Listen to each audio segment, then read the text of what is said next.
not know God, whom they were created to enjoy.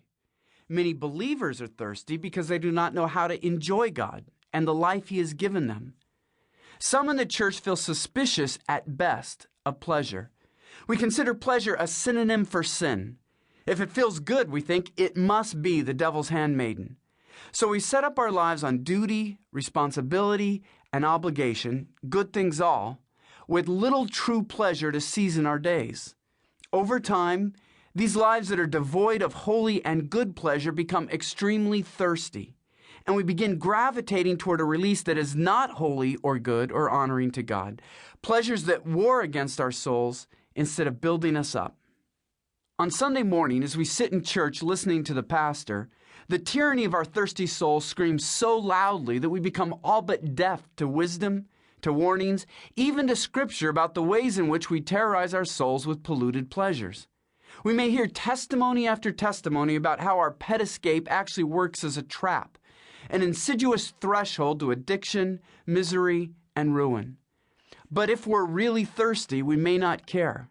When we allow ourselves to get this thirsty, we make ourselves vulnerable to any number of spiritual ills. We'll drink the poison water anyway. I woke up this morning and had a big glass of water and a venti chai tea latte. From this vantage point, I could look back at myself those few months ago and say, Gary, put the hose down. But that's because I wasn't thirsty this morning. From where I now sat, that half-empty bottle of Diet Coke in the ditch looked absolutely gross. I wouldn't consider giving it a second glance. In fact, right now, the very hose seems repulsive. I could fault myself for taking a drink, but wouldn't it be wiser to fault myself for allowing a situation to occur in which I became so thirsty that I reached the point of desperation? Let me ask you, from a spiritual, relational, emotional, and physical perspective, how thirsty do you feel as you listen to these words? Has your faith become all about obligation, duty, and responsibility? Do you find yourself occasionally shocked by something that looks inviting to you, something that you know should instead feel abhorrent? Does your lack of joy leave you achingly vulnerable to temptation?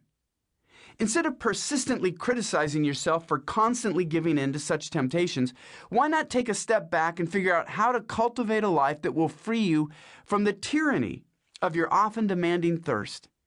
Can you accept that there might be a holy purpose behind the intentional cultivation of appropriate pleasures? Filled to the brim. Rather than showcase a life of satisfaction, for years the church has tried to scare us out of our sin. For example, you could fortify yourself against an affair by meditating on all the evil that could result.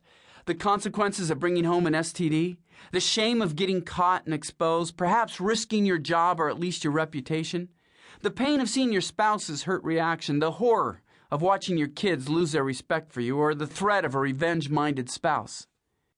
I suppose there's a place for this approach. If you live not to sin, you might even be able to make a case that such an exercise would bring spiritual benefit. Or you could focus on building a marriage in which thoughts of straying get pushed out by a real and satisfying intimacy in which no room exists for another lover. You could spend your time actively raising your children, becoming engaged in their lives in such a way that your heart overflows with love for your family, making any thought of tearing apart your family repugnant.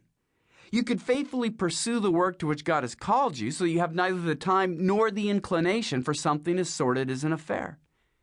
See the difference? We can build lives of true, lasting pleasure and so fortify ourselves against evil because evil has lost much of its allure, or we can try with an iron will to scare ourselves away from evil while still, deep in our hearts, truly longing for it. Which life do you want to live? Which life do you believe will ultimately succeed? Thomas Chalmers, a 19th century Scottish preacher, called the former method, meditating on the vanity of sin, quote, altogether incompetent and ineffectual, end quote. He believed that the constitution of our nature demands that we focus instead on the, quote, rescue and recovery, end quote, of our heart from wrong affections by embracing what he calls the expulsive power of a new affection. In a similar way, G.K. Chesterton wrote that the great gap in modern ethics is the absence of vivid pictures